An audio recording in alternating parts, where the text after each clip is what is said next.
Please welcome to the show. Let me fix that backdrop there as we produce on the fly. Wait. Mark Ellis and Josh Macuga. Things to do? Yeah. Things to do?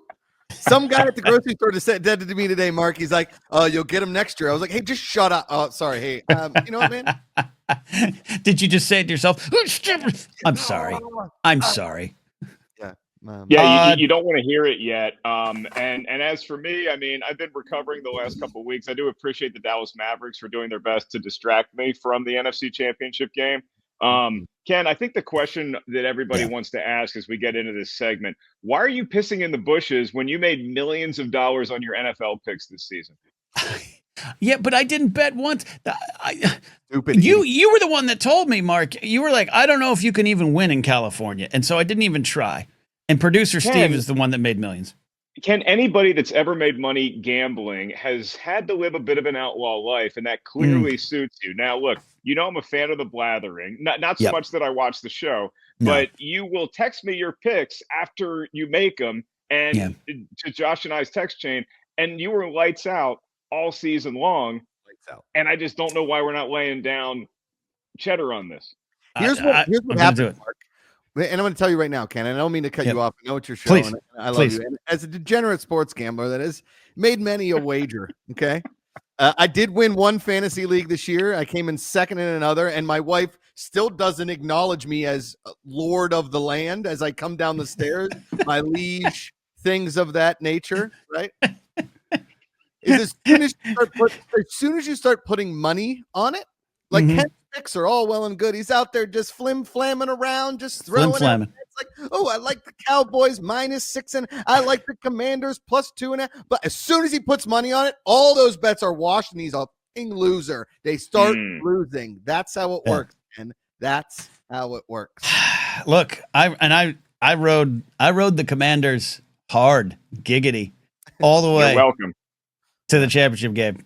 But I lost it there. I lost it. So the Luka Doncic trade, if I could put it into please NFL perspective for you, please. Ken, as I listen to the end of that. This is like the Commanders trading Jaden Daniels plus like a couple of picks or like a no name to the Dallas Cowboys for Dak Prescott and a few other guys. That's good. Happened. That's real good. That doesn't sound like a deal I want to make. No. That's why Josh is so good at this. Like I know the digs that people take at Macuga, like, hey, he's not a sports fan, he's more of a reader. But when he makes something like that, he proves that he has acumen in the realm of athletics as well. Thank you, Mark. Thank you. That's so good. That's so good. Oh, by the way, Josh, Mark, this is producer Steve. Legend. Hi, Steve. Nice to meet you, fellas. Steve, before we go on, what are your thoughts on Yacht Rock here, bud? Oh, I was here. I was here for the Yacht Rock show. And Josh, you did picks week 1. You were 3-2, by the way. So congratulations on that. That's right. Oh, yeah. Okay. Yeah. I think we know where I stand on YR. You won't even say it. You won't even say it, folks. Dude, the documentary was terrible. I'm sorry. I wanted to like the documentary. It had no point. It was just 2 hours of people talking about songs they made. It was no flow. There was no start. There was no storyline there. It was just a bunch of old dudes on boats talking about music they wrote. And Steely Dan wanted no part of it. Exactly. That's the point of the thing. Is it started with Steely Dan and it ended with Steely Dan. Oh my God. Well, let me pull the car over and get excited about a Steely Dan bookending documentary that they're not even in. I didn't recall that many boats. There wasn't that many boats in the dock.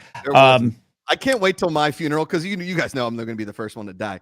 And Ken's going to get up there and he's going to talk about. He's going to be like, "Oh, you know, I love Josh." Da da da da. And Mark's going to be like, "Yeah, he's my friend, but fuck Yacht Rock. Yep. And fuck that dude. I'm out. Beat me for some Coors Lights at Yard House."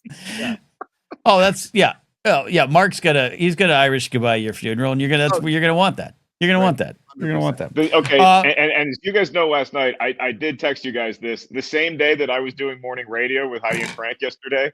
They had Michael McDonald on, so I was on the same bill as Michael McDonald. Hey. And I kept my thoughts to myself. He seems like a lovely man. Just that voice it sounds like Master Splinter having a stroke. Well, but also you can agree that Go ahead. Yeah. Go ahead. I know. I was at the Comedy Store. I talked about on the show where you met Steve Lukather, and My like friend. the guy's like, "Hey, what's Mark?" And I'm just like, "This is just like my mortal enemy." He was like, "Yeah, I had lunch with George Lucas the other day." I don't know. I don't know what you see in the guy, but he seemed nice. I don't know. He told some stories or something. All right. Because I know you both have things to do, like a child to raise and comedians to raise. We're going to get into our big picks. So, Steve, should we do the actual game prediction at the end and do the prop bets first? It's called a tease in the industry, I think, producer Steve. That's I think that sounds good. I mean, the pick for the game is at the end of the prop bets anyway, so we can kind of. Oh, I didn't read all. I didn't do. That's okay.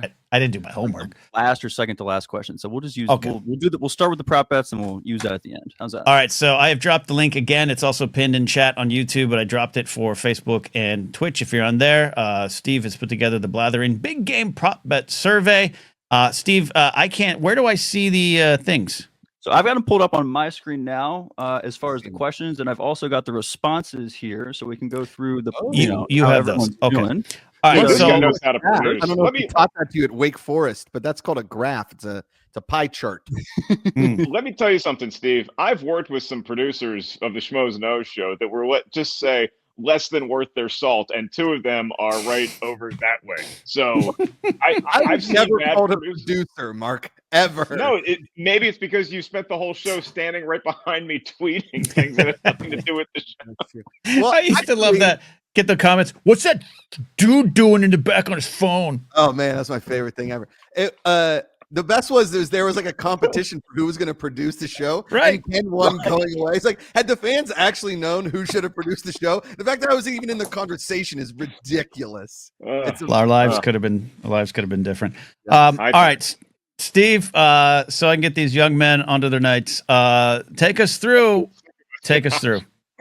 All right, so we have 15 prop bets for the big game, and they range from all the silly stuff to a few of the games. I know it's hard to see them, so I'll breeze through them. It's tough to zoom it all in. But anyway, so a very popular one. So anyone's listening who's not familiar with prop bets are the bets around the game that aren't who's going to win, right? So it's how you have fun within the game, get people who aren't usually big football heads, and really excited about things.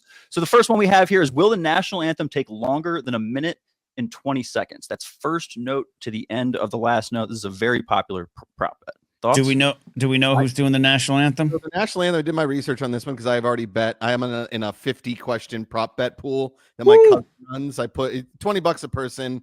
I put in myself, Amanda, and Rosie. Rosie came in third last year. Good for her. Wow. Good for her.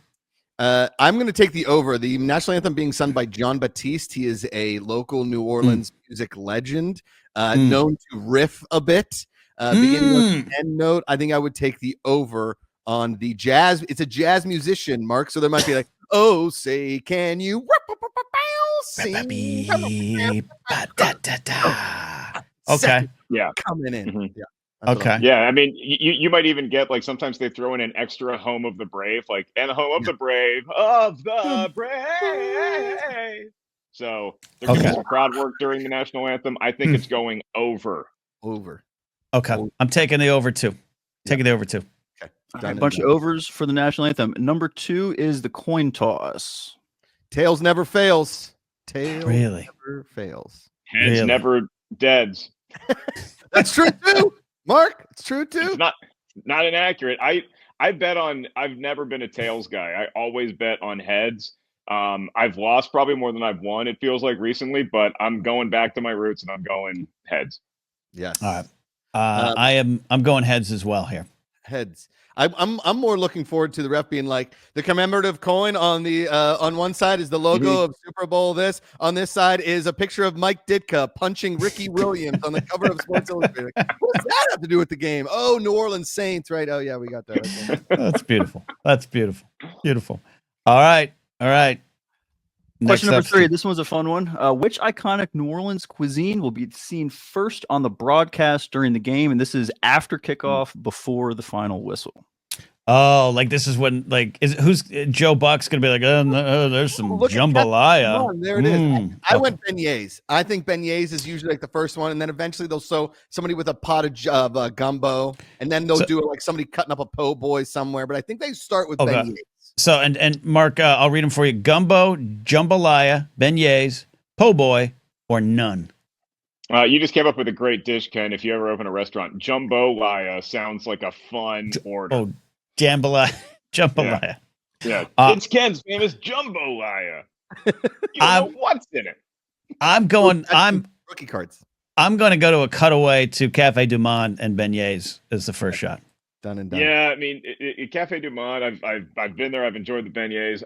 I just had a weird feeling that they're going to go dinner before dessert or breakfast in this case. So I'm going to go po' boys. Okay. All right. Look, all three of us going. Oh, okay. All right. And what did you do, Josh? You're doing gumbo? I went beignets. Beignets. Okay. Like the closest camera is Cafe Du Monde. It's probably the most famous place because there's no like famous place in New Orleans, like, hey, you got to go here for the jambalaya. Like everybody has a good jambalaya. There's like ranking of them, but there's no like Cafe Du Monde for jambalaya. There's a couple places for po' boys, like what's the place called? Paper Street Bakery. I don't know. There's a couple Baker of Street places I've been because my sister-in-law is from New Orleans, so I've been there like 4 or 5 times, and she showed me like the back places, like the bars where you can get stabbed and also get like dollar drinks in plastic cups. Yeah, those are great. It's too bad we're short on time because Josh has a great wedding story from New Orleans that we're just going to run out of time. You can't tell it. Run out of time.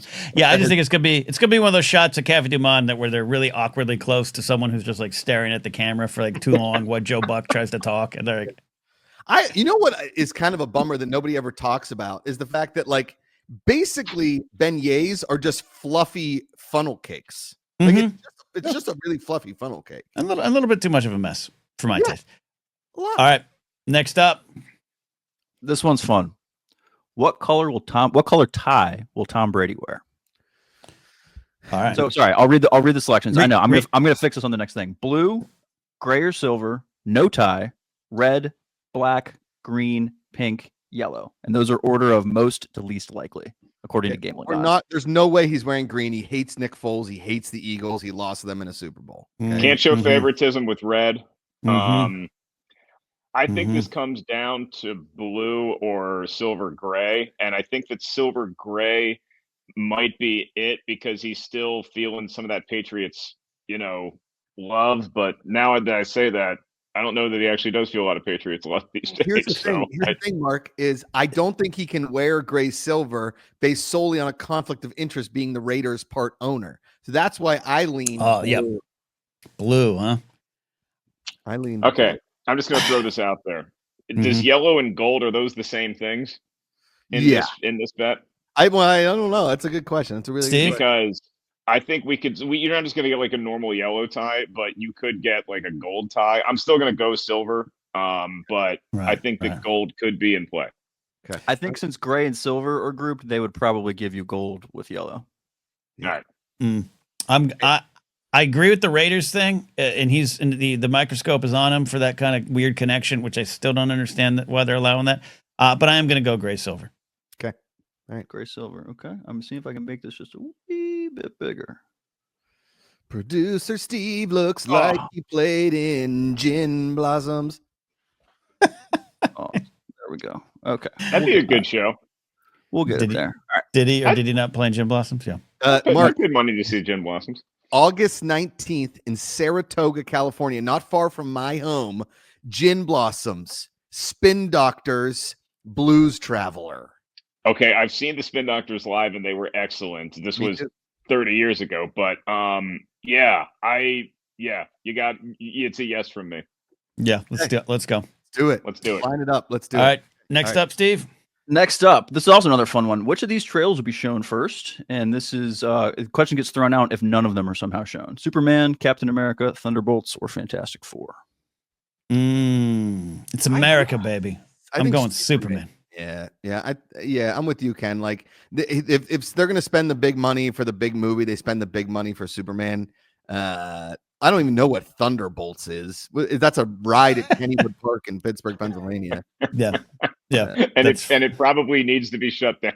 Yeah, it's an old It's wooden roller rickety. coaster. I don't think there's been multiple bodies thrown from that thing. You're out of your mind. Yeah. I actually just interviewed the new Thunderbolt Ross, also known as Harrison Ford. Lovely man. And Ken said something very strange. He said that I'm voting for America. I'm voting Superman. Did you not see that Captain America is a selection that you can make? Yeah, but because cap stands for a diverse and equitable and inclusive DEI. America, that's not our America. And instead, it's an alien coming to the planet and being rejected by it that somehow people will confuse as more of America. That's probably why you would vote against Captain America. But the fact that the game is on Fox and that there's some connectivity with Disney, I think Superman might be like, you're not going to get like this amazing Captain America trailer simply because we've seen so much promo for it already. I think that's just like your appetizer for this game, and then Superman maybe like end of the first quarter kind of thing. That's why he's my guess. Rotten Tomatoes. That's why he's the voice of Rotten Tomatoes. I know nothing behind the scenes. 30-minute elevator pitch. What is Thunderbolts?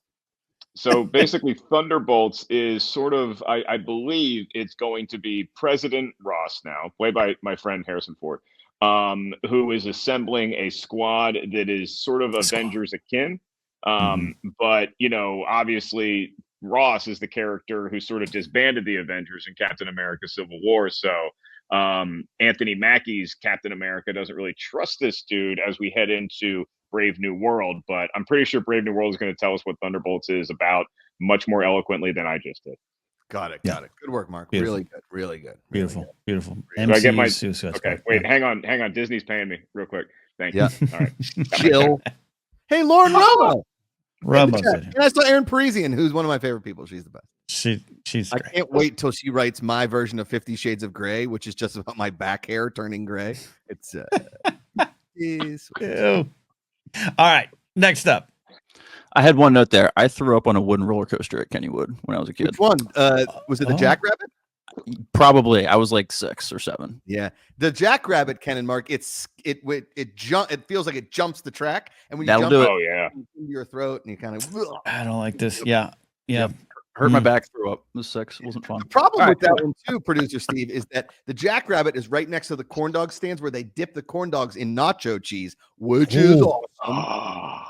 That sounds great. Wow. Okay, I like that.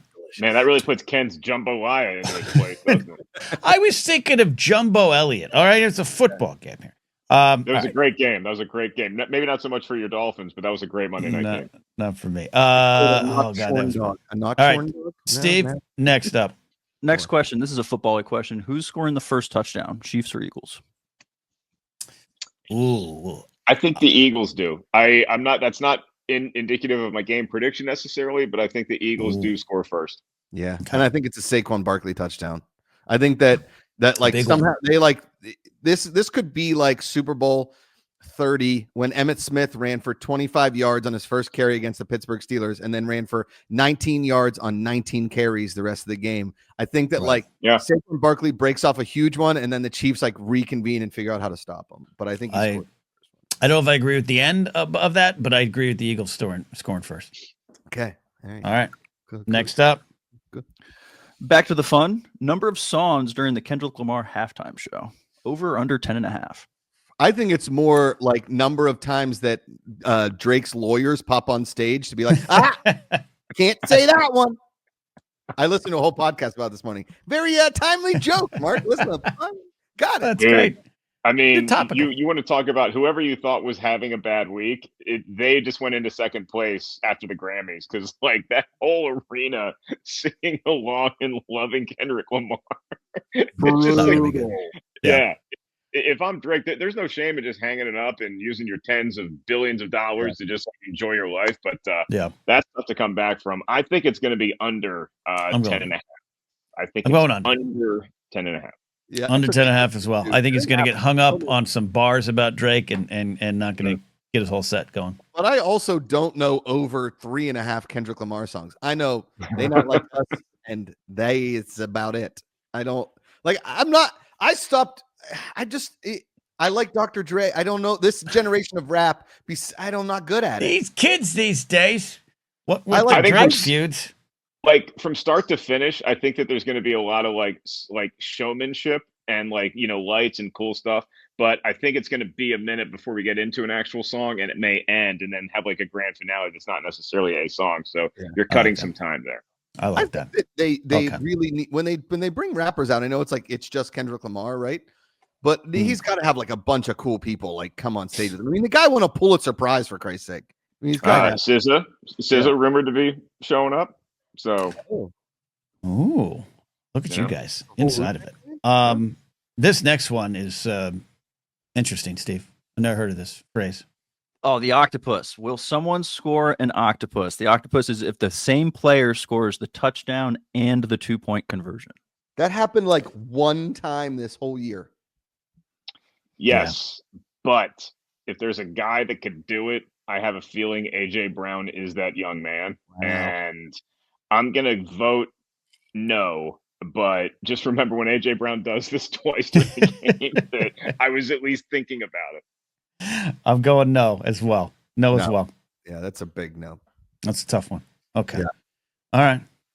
No octopus this week, but how many push touchdowns will there be? And we have to be very specific here because Vegas sure is. A push touchdown is technically a Jalen Hurts rushing touchdown, 2 yards or less, not from the shotgun and not a scramble. Yeah. This is a real bet. Hard under on this.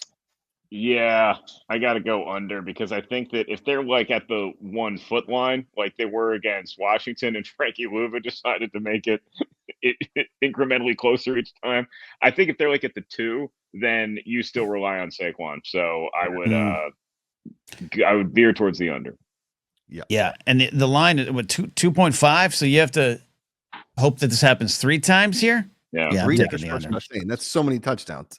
That's a lot of Vegas pushing. Putting over -2, over 2.5 at -1. They put it even. Yep. Under should be like plus. I mean, under should be plus friggin' or a minus like 450, and the over should be like plus 950. Over? Agreed. That is why I put it here. I thought this number was crazy. That's why I put this on. It's crazy. Of all the bets, I would be most comfortable putting like a weekend pay kind of check on this one. Yeah. Yeah, same. I don't have a weekend pay to do, but I will. Pretty good. All right. Oh, this Steve. Right. Next up, Gatorade. Very popular one. What color will the Gatorade bath be? All right. Can I give you a little inside track on this one? I listened to a podcast this week with Lane Johnson, offensive tackle for the Philadelphia Eagles. What are you doing in your free time now? Just listen to Kendrick Lamar podcast, Gatorade podcast. Basically, all morning I like make a child's lunch. I make breakfast. I like get my day going, and I just listen to podcasts all morning long while that's going on. That's right? Great. Okay. And yeah, Ken, sometimes you need something to distract yourself from the fact that you've been working on that vision board behind Josh for 5 hours. And they like basically they rarely have other colors than lemon lime. He's like we always drink lemon lime. It's like pretty much the go-to because they use powder. They don't use it could be purple or red, but I would put all this stuff on the yellow. I don't see the Eagles having red Gatorade, and I don't see the Chiefs having green Gatorade. So I am gonna just mix all those colors together and go with my current favorite flavor of Gatorade, my damn self, orange. Wow. Orange guy. I'm going classic. It's the third most favorite, so. Yeah. I'm going classic with the yellow green. Now, if the NFL was smart, they would find Gatorade would be a sponsor and unveil a new flavor. Oh. That's actually not bad. Like, hey, tonight's Coach Bath will be sponsored by our new flavor, Ken's Bathroom. And it's right. Or the camera rushes in on Andy Reid after the game, and he's like, "Whoa, puce!" I just would love that. What if it turns out that it's not Gatorade, that it's 10K or All Sport or Powerade? All Sport was terrible. Powerade. Yeah, Powerade. Yeah, so much. Dude, something's going on with Gatorade, man, because they have a monopoly on the market. Like, everybody who wants to place their conspiracy theories on the refs and the Chiefs, get rid of that crap and focus on Gatorade knocking every competitor the hell out the window. Yeah. Nobody, the kids don't know what all sport is. They don't know what 10K is today because Big Gatorade took care of them. You know what kids drink these days is body armor. Yeah, I drink body armor. Yeah. Yeah, I do too. But I'm with you, Mark. I'm with you, Mark. Big Gatorade. This is the conspiracy channel we're gonna run now. Big Gatorade taking over. Big David McKay making a solid point. A new jambalaya Gatorade. AK, do you guys remember the amazing SNL sketch of Gatorade cookie dough? Yeah. Yeah. That's one of my favorite sketches ever. What if the cooler is full of crystal gravy to bring back another classic SNL? That was so good. Tomorrow. Baja Blast Bath. Baja Bath says Brian Ward's here. All right, couple more questions left. I'm gonna get these young men onto their nights here. Steve, we got a big one next. Big one. Will Travis propose to Taylor? Yes is plus 500, and that should be higher in my opinion. I think it's a hard no. It's no. Nah, I don't think this is like as my wife once told me, if you propose to me at a Steelers game, I'm saying no. And I think that like it's not like he can't. But it's plus 500. That means they think it's kind of possible. Like that's crazy to me. Like, because I agree. I think it's a hard no. But the fact that it's only plus 500 is nuts. Look, hard no. Last year, I would have said there's no way, but then like the way that they were looking at each other last year, I was like, he could bust out a ring right now. Like this could be the thing. I don't think that Travis would use that moment to do something else that is like a huge accomplishment in his life. I think that they would either do something that's a little more private around friends, or I think they might do it like at the end of a Taylor concert somewhere down the road. Right. Mm-hmm. Right. Okay. It has to be on her terms. You got to really, I mean, Mark hasn't had a girlfriend since Clinton was in office, but you got to really like work around the girl's thought process here. Yeah. Yeah, right. Because that's the reason why I haven't had a girlfriend since the Clinton administration is because I'm not working around their schedule. You chose the dark side, aka the side where you can legitimately live on a leather couch where your only art is a John Riggins poster frame. You're living the dream. You're living the dream, buddy. You're living the dream. I'm going. Yeah. You know what? I keep saying if they win, there's a good chance, but I'm going no. And that's not about whether I think they win or lose. I just think now, no. I'm changing my bet to no. Yeah, right. That's the other thing is like this is a 50-50. Like you're not going to propose if you lose. So I think this game is about a coin flip. So I think if you're just betting and going with the odds, you got to go no. Okay. I'm with you. All right. Steve, we're kicking. Next one, longest field goal made in the Super Bowl will be over or under 46.5 yards. I mean, over. I'm going over. Yeah, I think you take the over here. Two good kickers. I think this could be a game that is really fought between like the 20s. I don't. Mark might disagree with me on this one. I just think like Super Bowls after like a 2-week absence, first halves can be like weird. A lot of field goals scoring is weird sometimes. I don't know. I take the over. And the kicks are so long. Yeah, I'm doing this only because of the progressively minded Harrison Butker is kicking for the Chiefs, and I do not trust the Eagles field goal kicker at all. The guy. Here's a prop bet for you. I think the Eagles kicker is going to jack an extra point somewhere. That's what I think. Over under 0.5 missed extra points. I took the over. Total. Okay. There you go. Harrison Butker, I bet, is going to hit. He might hit a few long field goals, but he's got a great leg. Brain, not so much. He's got a great leg. And I think that before halftime, like if they get the ball back like late, that they're just going to try to get into his field goal range. So he'll probably bomb like a 55-yarder to go into half. I like that. Mark, and then he'll zig heil. He'll zig heil as he runs off the field. Well, tonight's 50-yard plus field goal brought to you by Harrison Butler's KitchenAid, where all the women stick around. They're not allowed to leave there, and they're not allowed to do anything outside of it. That's great. That's great. You know, you can only use your hands in the kitchen and not your feet, and that's where Harrison Butler shines. Harrison Butler's KitchenAid. Women in the kitchen. That's where they're supposed to be. Back to you, Ken. Flip it out. That's beautiful. Beautiful. All right, couple left. Let's do this. Take it home, Steve. Will there be a scoregami, which is a unique final score in NFL history? I don't even understand that, and I don't even know why we name it. Steve, does that have to be like? Does that have to be like it's never happened in Super Bowl history before kind of score? Not just Super Bowl history, NFL history. A completely unique final score. No. Okay. You surprisingly have a few of them a year. Okay. Yeah. I think we'll have a more normal looking final score than we've had the last few years.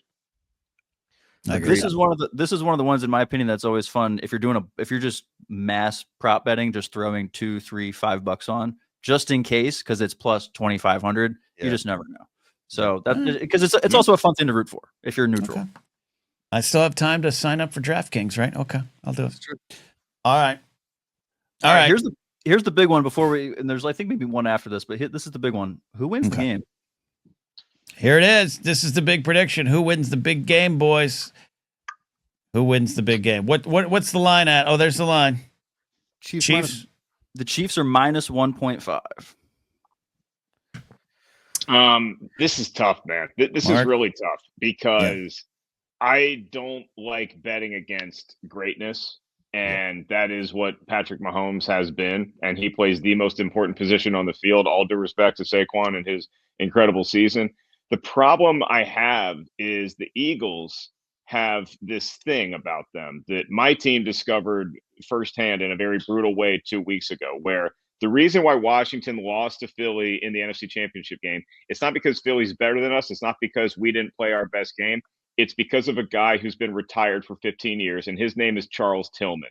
He invented the peanut punch. The peanut punch, which is where a guy's running with the ball and the defender punches the ball. It happened 3 times to us, and the Eagles practice that stuff more than any team in the league. And I'm worried about Travis Kelce being a year older, getting peanut punched. I'm worried about Xavier Worthy being this new stud in the NFL, not used to just how hard they're going to hit you and try to punch the ball out in a game like the Super Bowl. So I think that the peanut punch could factor into this game. Over to you, Josh. I'm not ready to make my prediction. Mark, I'm with you on the greatness thing. Somebody like a Patrick Mahomes has proven us time and time again that he doesn't lose. We said the same thing about Tom Brady back in the day, who lost to an Eagles team. Jalen Hurts has been in this position before. Nick Sirianni has been in this position before. Saquon Barkley has not been in this position before. And as somebody that is a fan of the Penn State Lions, I would like to see Saquon Barkley do something. Now, as a part of the Philadelphia Eagles, I would like him to not do that something, because I don't like either of these teams. If I was rooting between the Eagles, the Chiefs, and the entire middle of the country to go into a sinkhole, I might take the sinkhole. Okay. That includes your own Pittsburgh. That includes your own Pittsburgh. You're like willing. Midwest. Okay. Anyway, I will say this. I think it's going to be a very close game. I'm going to sound like Rich. I'm going to say all these like pundits that do these things, right? But I think if we are handed a close game in the fourth quarter and the Chiefs have the ball last, they win the game. And I think that's exactly what's going to happen. And I think the final score is going to be something like 27-20 Chiefs. Okay. I think So Josh is Kansas City. Steve, you're an Eagle fan, Steve, so you don't almost get to pick. But what?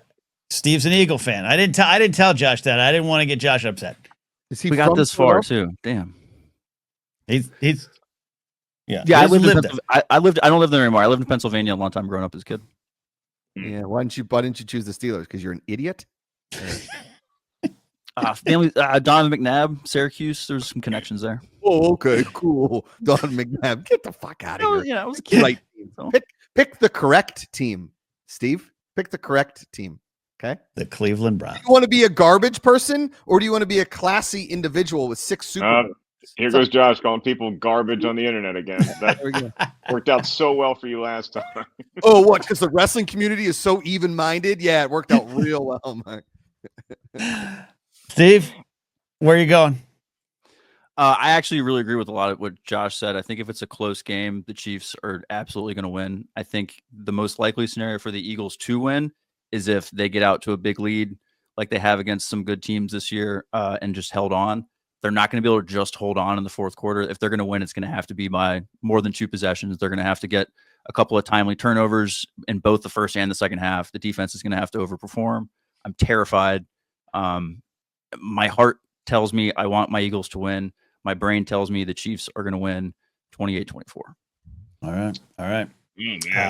So I think that it's going to be obviously. I think it's going to be a very competitive game. It's going to be an exciting game to watch, which I'm probably going to have to watch on my laptop because that's currently what my TV situation is. It's being fixed, and we don't know if the repair is going to be done in time. Coming down to the wire. Look, you were where. That's where I was going to watch the game. I was going to announce that this is where I was watching the game. Well, I will keep you looped, Ken. But you're welcome to come over here. We got a high def TV. Francis might try to kill you. Come on by. I think that he said no. He said no to my invite, Josh. Did you catch that? He's not going to come to my house. I'm not going anywhere. I mean, I've been watching TV on this laptop all week. It's been fine. Come to Cad's. If you want to come over and gather around the laptop, then I'm happy to have you. Okay. I feel like this is going to come down to something Josh said. And those two words that Josh said that swayed me were Nick Sirianni. There's no way that if this is a remotely close game, that Nick Sirianni is going to outcoach Andy Reid. Andy Reid will outcoach Nick Sirianni, regardless of what the final score is. I think Steve Spagnuolo, all due respect to Vic Fangio, is the best defensive coordinator in the NFL. And they have Patrick Mahomes. You don't bet against Michael Jordan. You don't bet against Patrick Mahomes. And I think that the Chiefs win 34-30. All right. We got Kansas City. All season long, I've been predicting with my heart. I throw some stats in there. I throw some analysis. I've been paying attention this year. But I've been going with my heart. And I also like to debunk conspiracies because I think conspiracy mindset is destructive to this world. It's ruining our country. And because of that, I got to stand with that. There's no conspiracy here. Kansas City's not in the pocket of the refs, and the refs aren't in the pocket of Kansas City. The Eagles are going to surprise the world, shock the world, and they're going to win 35-31 Eagles. I'm taking the Eagles, Steve. Go Birds. I hope we're all wrong except Ken.